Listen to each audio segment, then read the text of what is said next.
Just moments ago, we spoke by phone with Sabrina Fulton and Tracy Martin.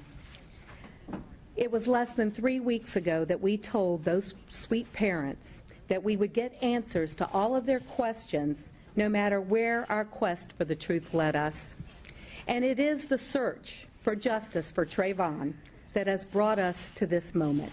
When we charge a person with a crime, we are equally committed to justice on their behalf as we are on our victim's behalf.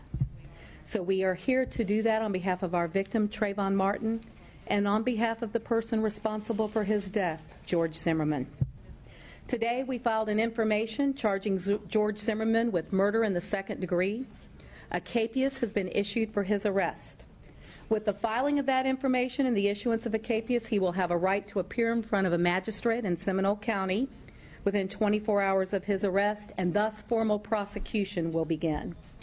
I will not comment on where Mr. Zimmerman is. I can tell you he is within the custody of law enforcement officers in the state of Florida, and he will be taken when it's appropriate for the appropriate appearance in front of a judge. Mr. Zimmerman turned himself in and was and by turning himself in was arrested on the capias that had already been issued.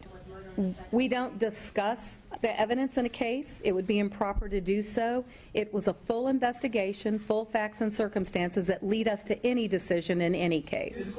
Well, it didn't take long. We have many complicated homicides that are thoroughly investigated. Remember, the prosecutor's burden under our Constitution is proof beyond a reasonable doubt.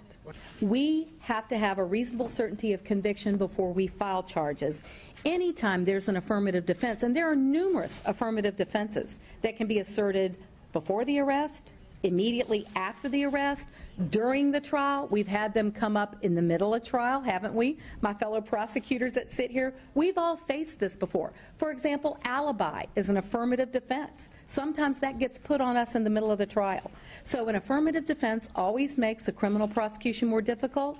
We do everything within our power to take the facts we have at hand and prove the case beyond a reasonable doubt.